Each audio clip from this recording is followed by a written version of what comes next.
Usually, when you look at the skyline of a major city, there's this profound expectation of absolute permanence. Oh, totally. You look at a skyscraper, like a monument of glass and steel piercing the clouds, and your brain just processes it as a mountain. Right. A static, immovable object. Exactly. The foundation is rooted deep into the bedrock, the steel columns are locked in place, and it's just there. Unyielding. Yeah, it's a symbol of, absolute human defiance against the elements. Well, it's a comforting illusion, isn't it? An illusion. Oh, absolutely. We crave that solidity. We want to believe that when we build something a quarter of a mile high, it becomes, an extension of the Earth itself. Unbothered by the world around it. Right. But the atmosphere at 1,500 feet operates under an entirely different set of physical laws than the street level. Which is terrifying. It is. Up there, the building isn't a mountain. It's this incredibly fragile, highly tensioned machine that is desperately fighting for its life every single second of the day. And that reality of modern structural engineering, specifically for super tall buildings, it just completely shatters that illusion of the immovable mountain. Oh, completely. The physics governing the sky at those altitudes are, frankly, panic-inducing. Deliciously panic-inducing. Right. And that is exactly why we are taking this journey today. So welcome to a custom-tailored deep dive designed specifically for you, our Logic Lab listener. We know you love having your minds blown by intense science facts. We know you thrive on peering under the hood of reality to see the terrifying yet elegant math that holds our world together. The violent fluid dynamics of the upper atmosphere. Yes. Today, we are exploring the extreme engineering of supertalls. We're going to unpack the incredibly bizarre, almost sci-fi mechanical countermeasures that keep these metal boxes from, literally tearing themselves apart. Well, you just sit inside them, sipping your morning coffee. It's wild. Okay, let's unpack this. Because to really understand the terror and the triumph of supertall engineering, we have to leave the safety of the ground floor. We have to go up. Right. We have to get in the elevator and go up past the 40th floor, where the rules of gravity begin to take a back seat. Gravity becomes the least of your problems. Exactly. When you build, a 5-story apartment building, gravity is the main antagonist. You calculate the dead load of the concrete? Right? Yeah, the dead load, the live load of the people, and you drive that weight down into the bedrock. Gravity is just a constant, predictable downward force.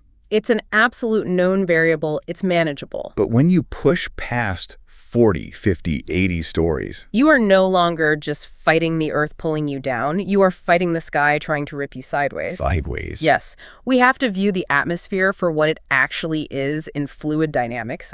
Air is a fluid. It has mass and viscosity. Exactly. And when that fluid is rushing across the surface of the earth, unobstructed by the friction of trees or, hills or low-rise buildings, it accelerates. It accelerates exponentially. By the time you get to the top of a 1,500-foot supertall, that fluid is battering the structure with millions of pounds of lateral force. It's like this skyscraper is essentially a lone pillar sticking up from the ocean floor. Being relentlessly pounded by a violent, continuous current. It's beautiful. It's horrifying. And, looking back at early skyscraper engineering, the instinct was just brute force. Oh, yeah, the Empire State Building approach. Right. If a massive fluid current is pushing against your structure, the logical human response is to make the structure stiffer. You over-engineer the steel? You clad the entire thing in thousands of tons of heavy limestone and brick, and you just try to turn it into that immovable mountain. But as architectural ambitions grew, as we wanted to build higher and, thinner. With all those sleek glass facades. Exactly. That brute force approach hit a fatal physical wall. Because of rigidity. Yes. The universe plays this cruel irony on engineers. The laws of material science dictate that the stiffer a structure is, the more brittle it becomes under cyclic loading. Which brings up the concept of structural fatigue. I like to think of it like this. If you take a perfectly rigid, dried twig and apply pressure, what happens? It snaps instantly. Right. It has high stiffness but zero ductility. But a fresh green reed can bend entirely in half and survive. Because it can absorb and dissipate energy through deformation. Deformation. So bending is literally survival. That deformation is the absolute key to survival, because when a massive lateral force is applied to a hyper-rigid structure repeatedly, which is what wind does, right? It gusts, recedes, and gusts again. Exactly. When that happens, microfractures begin to propagate in the steel at a microscopic level. The sheer rigidity just concentrates mechanical stress. Right at the joints and the welds. Under enough cyclic loading, a perfectly stiff skyscraper wouldn't just lean. It would undergo catastrophic failure. It would snap like your dried twig. Okay, but I can hear people asking, and I've wondered this myself, why can't we just use stronger steel? Ah, the superalloy argument. Yeah, why not invent a theoretical super steel that is both infinitely stiff and unbreakable instead of letting a building bend? Because you are fighting a war of attrition against an infinite energy source. The wind. The wind is driven by the thermal engine of the entire Earth's atmosphere. It never tires. It never stops. So if you build a perfectly rigid wall out of this magic super steel, the wind will simply transfer all of that unyielding kinetic energy directly down into the foundation. oh wow, The lateral shear forces would become so immense that they would rip the anchor bolts right out of the bedrock. that is insane. You cannot outmuscle the atmosphere. To survive the upper atmosphere, a building must surrender a degree of control. It must sway. It has to. Okay, conceptualizing millions of tons of steel and glass filled with thousands of people, purposefully designed to bend back and forth thousands of feet in the air. It's unsettling. But here's the best part. The direct head-on force of the wind pushing the building backward. That isn't even the primary threat. Wait, really? No. Fluid dynamics introduces a much more insidious problem when that wind interacts with a massive vertical structure. Oh boy. Okay, so this is where the physics transition from a brute force pushing contest into a highly complex, invisible meat grinder. I love that description. In aerodynamics, a typical square skyscraper is known as a bluff body. Right. It's not streamlined like an airplane wing. Exactly. So when a massive current of high-speed air hits the flat glass face of that bluff body, the air gets intensely compressed. Because it has nowhere else to go. Right. It has nowhere to go but outward, racing toward the vertical edges of the building. It hits the stagnation point in the center of the facade, splits, and just accelerates toward the corners. And when that highly compressed, accelerated air reaches the sharp 90-degree corner of the skyscraper, its momentum is too great to just politely turn the corner. They can't just hug the glass. No, it overshoots. The airflow physically detaches from the surface of the building, shooting out into the empty space beyond the corner. And this is called flow separation. Exactly, flow separation. But because that high-speed air is shooting outward, it leaves a void. Right, like a pocket of extremely low pressure just around the corner on the side of the building. And what does nature abhor? A vacuum. Nature abhors a vacuum. So the surrounding atmospheric pressure aggressively rushes in to fill that void, swirling inward in a rapid, chaotic circle. It spins up a localized tornado. Yes, a powerful, low-pressure vortex clinging to the side of the building. So the building, just by existing in the wind current, is generating massive vertical tornadoes on its own flanks. It is literally manufacturing its own worst enemy. That is wild. And the critical dynamic here is that these vortices do not form symmetrically. Right, they alternate. Yes. They form in an alternating pattern. A vortex builds up on the left side, growing in size and power until it becomes unstable. And then it detaches. It sheds and blows away downwind. And the instant it sheds on the left, the pressure dynamics flip. So a new one forms on the right. Exactly. A new vortex forms and builds up on the right side. Then that one sheds. Left, right, left, right. And this alternating cascade of swirling vortices trailing behind the structure is known as a Kármán vortex street. One of the most beautiful and destructive phenomena in fluid dynamics. Beautiful to you, maybe. Because these vortices are zones of extremely low pressure, they act like massive vacuum cleaners, right? Immense suction. So when the vortex forms on the left side, it exerts a perpendicular suction force that violently pulls the entire skyscraper to the left. Yep. Then it sheds, the right vortex forms, and it violently pulls the building to the right. And this is what we call a crosswind loading. Okay. The wind hitting the front of the building is pushing it backward, which causes a steady, predictable deflection. You can plan for that. But the Kármán vortex street is different. Oh, very different. It's applying an alternating perpendicular suction force. It rhythmically yanks the building side to side. And in many high-altitude storm scenarios, this crosswind suction exerts significantly higher structural stress than the direct head-on wind pressure. Absolutely. It's the side-to-side yanking that gets you. It's totally counterintuitive. You expect the building to blow over backwards.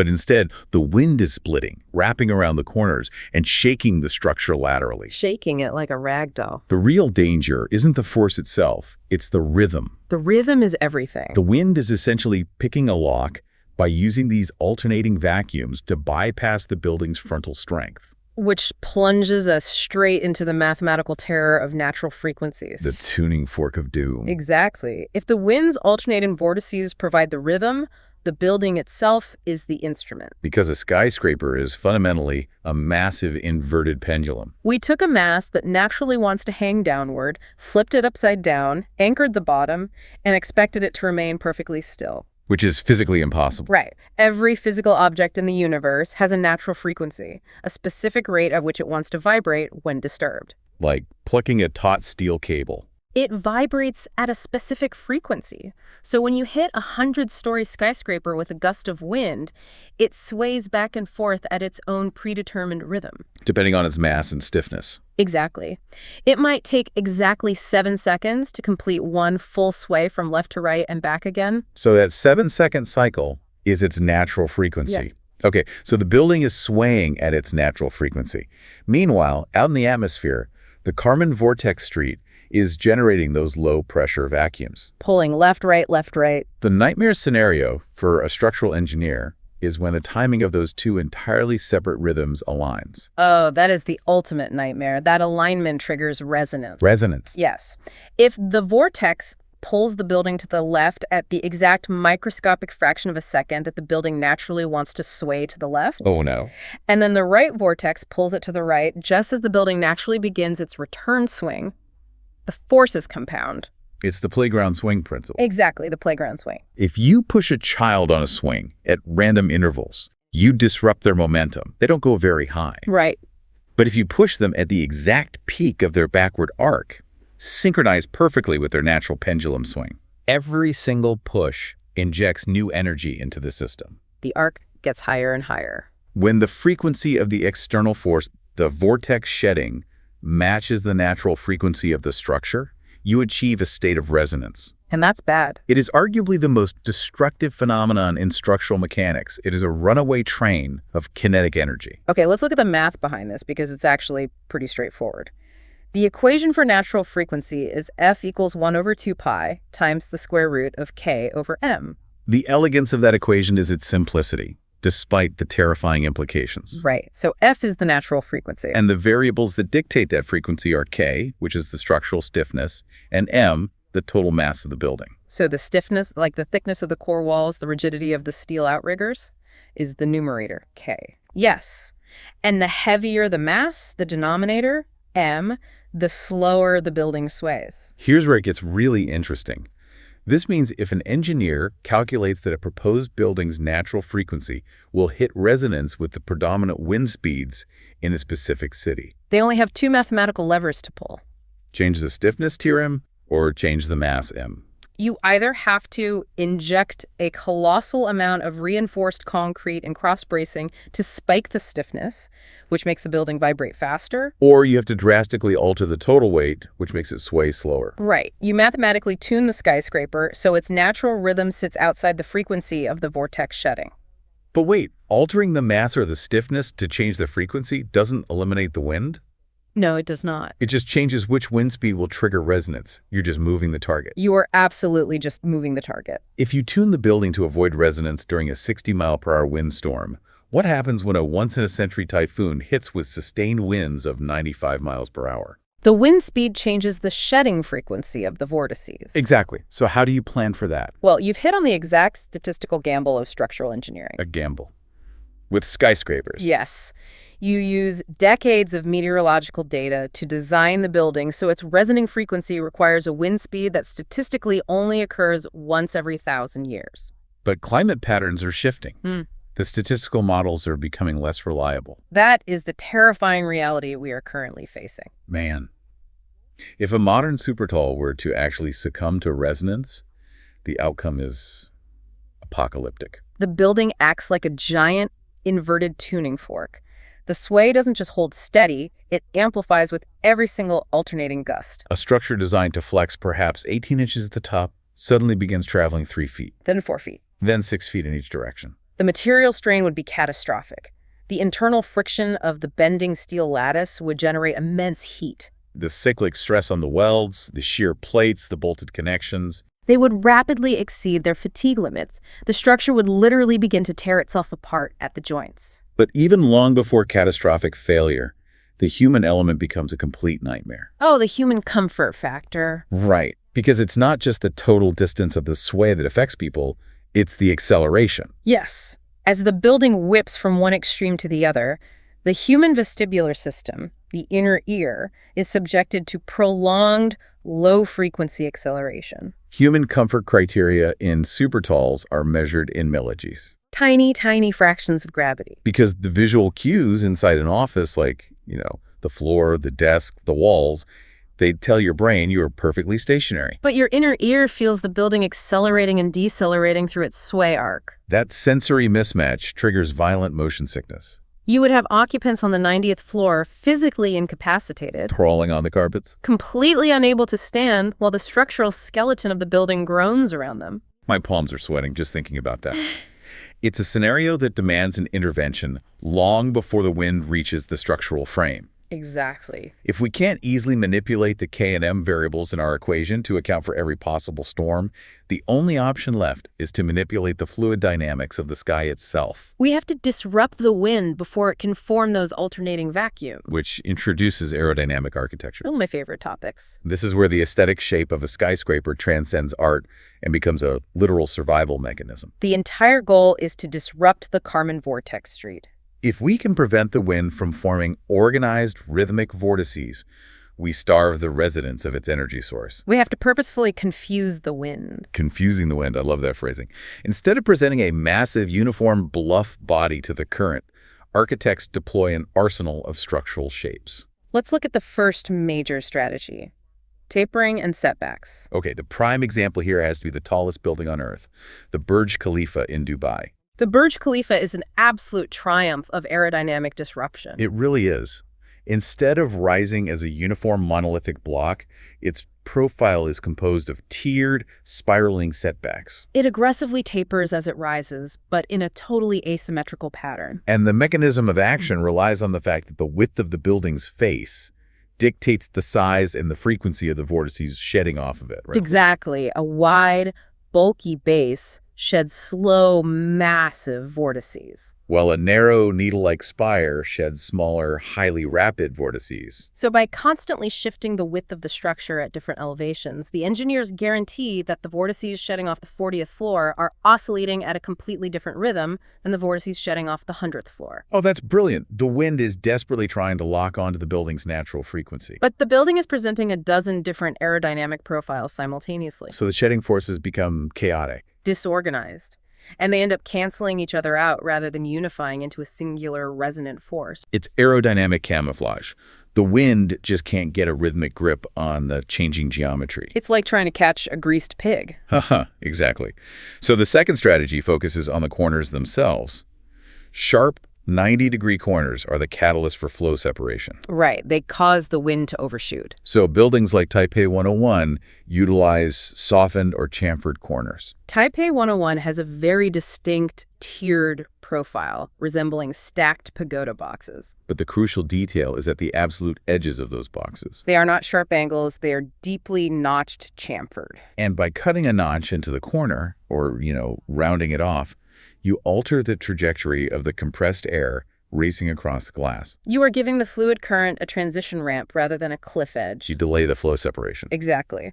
The air hugs the surface of the building just a fraction of a second longer, and when it finally does detach, the intensity of the resulting low-pressure void is significantly diminished. So the vortices still form, but their suction power is drastically weakened. It's a highly effective way to bleed off the aerodynamic stress. Okay, but the third strategy is perhaps the most visually jarring. Oh, the porosity. Yes, because it involves intentionally leaving massive holes in the structure, porosity or blow-through floors. 432 Park Avenue in New York is the poster child for this. It is an ultra-slender, perfectly square tower, a pure bluff body standing nearly 1,400 feet tall. At a glance, 432 Park Avenue seems to violate everything we've just discussed about avoiding uniform square shapes. Right, but its defense mechanism is internal. At regular intervals all the way up the tower, there are completely open, unenclosed mechanical floors. You look up, and there are just dark, empty gaps slicing right through the building. You are literally letting the hurricane blow directly through the center of the structure. It acts as an immense aerodynamic pressure relief valve. How does that work exactly? Well, as the wind load builds on the windward face, compressing and seeking the corners to form vortices, a massive volume of that high-pressure air simply shoots straight through the blow-through floors. Oh, wow. By venting the pressure directly through the center axis of the building, you obliterate the formation of the Kármán vortex street on the leeward sides. It completely reframes how you look at a city skyline. You know, those spiraling setbacks, the notched corners, the mysterious empty floors. They aren't stylistic quirks. No. The shape of the modern skyline is dictated by the unforgiving math of fluid dynamics. But wait, for these ultra-thin supertalls, slicing the wind can't possibly be enough. What happens when the wind still gets a grip? Here is the terrifying caveat to passive aerodynamics. For the new generation of ultra-slender supertalls, buildings with height-to-width ratios that defy comprehension, aerodynamic shaping is no longer sufficient. So when a severe storm hits, the passive shapes will eventually be overwhelmed. The vortices will organize, and resonance will begin. What's fascinating here is that this means the engineers have to abandon passive defense and deploy active kinetic countermeasures. We have to talk about the tuned mass damper. Yes, the tuned mass damper. It sounds like something out of a sci-fi movie. It is the most aggressive, brilliant piece of mechanical engineering hidden inside modern architecture. It is essentially a wrecking ball of salvation.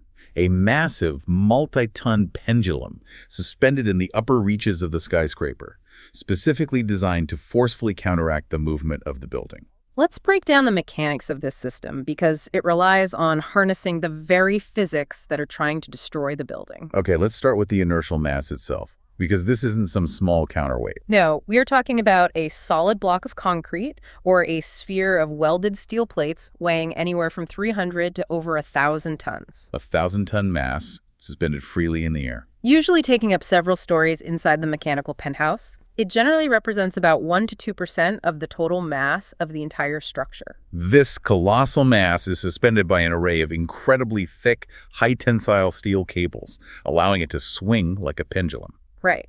And to understand how it works, we have to look at Newton's first law of motion. An object at rest stays at rest unless acted upon by an outside force. Exactly. Because this 1,000-ton mass is freely suspended on cables, it is not rigidly locked to the walls of the building. So when a massive gust of wind aggressively bends the structural frame of the skyscraper to the right, the building's walls and floors shift to the right. But the 1,000-ton mass, due to its immense inertia, fiercely resists that acceleration. It wants to stay exactly where it is in physical space. So from the perspective of someone standing inside the mechanical room, it appears as though the giant mass just swung toward the left wall. But in reality, the building moved right, and the mass stayed still. And because that mass is tethered to the building via the suspension cables, its refusal to move exerts a massive counterpull against the structure. The inertia of the pendulum physically drags the swaying building back towards center. But the true genius is in the tuning, the tuned mass damper. How do they tune a 1,000-ton block of steel? The engineers adjust the length of those suspension cables with absolute precision to ensure the pendulum's natural swing frequency exactly matches the natural sway frequency of the building. So they share the identical mathematical rhythm. Precisely. So as the building hits the apex of its sway to the right and violently snaps back toward the left, The pendulum, operating perfectly out of phase, is just beginning its natural swing to the right. when the building goes left, the mass swings right. When the building goes right, the mass swings left. It is an elegant kinetic cancellation of the wind's energy. It's like a martial artist utilizing an attacker's own momentum against them. However, the physics dictate a critical problem here. Uh-oh. If you simply have a 1,000-ton pendulum swinging in opposition to the building, you haven't actually eliminated the kinetic energy injected by the storm. You've merely transferred it from the building's steel frame into the pendulum. Exactly. And if a typhoon batters the tower for 12 hours, that pendulum will absorb more and more energy. Its swing arc will widen. Until it literally smashes through the structural columns of the building. It transforms from a tuned mass damper into a literal wrecking ball. It would destroy the very building it was meant to save. So the energy must be destroyed, or rather transformed. Which brings us to the third critical component, the viscous dampers, commonly referred to as dashpots. Think of viscous dashpots as industrial-scale hydraulic shock absorbers. Okay. These are massive hydraulic cylinders that connect the swinging inertial mass horizontally to the structural walls of the skyscraper. So the mass is hanging from cables vertically, but it's tethered horizontally to the building by these giant hydraulic tubes. Exactly. And inside these colossal cylinders is a highly viscous fluid, often a specialized aesthetic oil. So as the 1,000-ton mass swings, it drives a massive piston inside the cylinder, forcing that incredibly thick fluid through an array of microscopic valves and orifices. You are forcing immense kinetic energy to push a viscous syrup through a needle. The resistance must be staggering. The resistance is where the magic happens. The first law of thermodynamics: energy cannot be created or destroyed, only transformed. Right. The immense kinetic violence of the swinging mass is expended trying to force that fluid through the valves. And the internal friction generated within the fluid is so extreme that the kinetic energy is converted directly into thermal energy. Heat. So, what does this all mean? We are boiling the wind's energy inside giant hydraulic tubes. Yes, we're boiling the kinetic energy of a hurricane. It's like a giant heat-generating car suspension system for a vertical city. A massive shock absorber that eats the lateral force of the wind and radiates it away as thermal energy into the penthouse. It is the ultimate thermodynamic trick. The hydraulic cylinders reach searing temperatures, radiating the storm's fury into the ambient air, completely neutralizing the threat of resonance. The scale and violence of this machine, 1,000-ton steel mass groaning on high-tensile cables, boiling hydraulic fluids, all happening a quarter-mile above the earth. Are these massive, violent machines just hidden away in the dark where no one can see them? Usually, yes. Developers hide these systems away in dark, locked mechanical rooms. I guess they don't want occupants dwelling on the fact that their safety relies on a swinging wrecking ball. Right. But there is one magnificent cinematic exception to that rule. The golden pendulum of Taipei 101. The architects of Taipei 101 embraced the terrifying reality of their environment and turned structural survival into a masterpiece of public display. The Taipei 101 is a 1,667-foot skyscraper situated in Taiwan, which is a geographic location constantly battered by severe typhoons and major seismic events. So instead of hiding their tuned mass damper, they made it the architectural centerpiece of the structure. They took their inertial mass, which is a 660-ton sphere, forged from concentric rings of solid steel, painted it brilliant gold, and suspended it inside a multi-story glass atrium directly between the 87th and 92nd floors. Right in the heart of the public observation deck. That is such a flex. When you visit the apex of Taipei 101, you are walking on glass platforms surrounding this colossal golden pendulum. You are staring the physics of your own survival right in the face. There's this archival footage from 2015 that perfectly captures the awe of this machine. During Typhoon Soudelor. Yes. Sustained winds were hammering Taiwan at over 100 miles per hour, with gusts far exceeding that. The footage is taken from inside the observation deck, looking directly at the golden sphere. The sensory experience in that footage is harrowing. You can hear the immense structural lattice of the tower groaning. It's this deep, continuous metallic howl as the wind forces try to rip the bluff body apart. The chamfered corners are bleeding off as much pressure as they can, but the sheer ferocity of the typhoon is overwhelming the passive aerodynamics. The tower is visibly swaying. And the golden sphere. The 660-ton sphere is swinging dramatically. It's traveling a full meter in either direction. Over 3 feet of lateral movement, back and forth, relentlessly reacting to the chaos outside. It's the ultimate contrast. Outside the glass, the atmosphere is a randomized, violent, chaotic blender of destructive force. But inside, hovering in the center of the room, this golden orb is swinging with perfect, fluid grace. It is pure, unadulterated mathematics operating in real time. As the building groans and leans violently into the typhoon, the pendulum smoothly glides in the exact opposite direction. Beneath it, the giant hydraulic dashpots compress and extend, quietly boiling away the kinetic energy of a historic storm. It is a profound philosophical statement disguised as engineering. If we connect this to the bigger picture, we construct these towering monuments to human ambition, piercing the sky in an attempt to conquer the elements. But the only reason they don't collapse into ruin is because we mathematically yield to the sky's power. We yield to it. Rigid defiance results in destruction. Survival is found on the perfectly calculated physics of the swing. Yielding to it. It brings us back to the dried twig and the green reed. If we had built Taipei 101 as an immovable mountain of unyielding steel, Typhoon Sudlor would have found its resonant frequency and torn it down. The modern skyline stands through the physics of the swing. The tuned mass damper is humanity's admission that we cannot outmuscle the atmosphere. We can only dance with it. We can only dance with it. That perfectly encapsulates the terrifying, beautiful reality of super tall engineering. We've covered a massive amount of vertical territory today. We certainly have. We left the predictable gravity of the street level and entered the violent fluid dynamics of the upper atmosphere. We decoded the threat of the Kármán vortex street. How the wind doesn't just push, but creates alternating vacuums that rhythmically yank a structure side to side. We explored the compounding terror of resonance, mapping the equation F equals 1 over 2 pi times the square root of K over M, and realizing that if the wind's rhythm matches the building's natural frequency, the structure will amplify its own destruction. Then we looked at the aerodynamic arsenal used to confuse the wind. Tapering the Burj Khalifa, chamfering the corners of Taipei 101, and piercing 432 Park Avenue with blow-through porosity. And finally, when the wind proves too strong and the building too slender, we arrived at the mad science of the tuned mass damper. Massive inertia, out-of-phase swinging, and the thermodynamic magic of converting a typhoon's kinetic energy into heat. It's just brilliant. It is.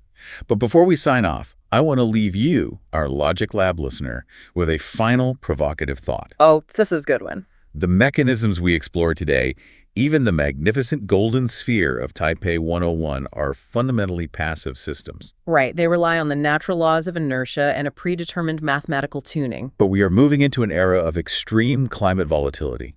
Storms are intensifying, wind profiles are shifting, and the historical data models engineers rely on to tune these buildings are becoming obsolete. Simultaneously, we are designing structures that are taller and thinner than ever before. We are rapidly approaching the absolute limits of passive mathematical defense. The physics of a passive mass can only absorb so much chaos before the math breaks down. Exactly. So here is the terrifying next step to ponder.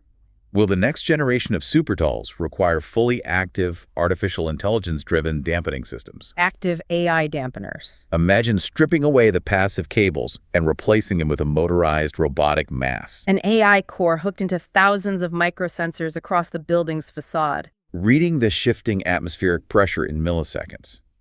What if the counterweight could dynamically alter its own center of gravity, firing massive electromagnetic motors to forcefully drive itself out of rhythm? Reacting proactively to a storm pattern before the resonance even begins. It's a total paradigm shift. The building would cease to be a static object reacting to its environment. It would become a localized, active machine, a vertical robot fighting a real-time calculated war against the sky. A thinking machine fighting the sky. Thank you for joining us on this intense deep dive into the engineering of swaying giants. We hope this exploration satisfied your craving for the complex mechanics holding our reality together. The next time you walk through a major city, look up. Remember that the illusion of the immovable mountain is just that, an illusion. Underneath that rigid, towering facade is a highly tensioned, terrifyingly fragile machine, fighting a ceaseless battle against an invisible ocean, surviving only because it knows exactly how to yield. Until next time.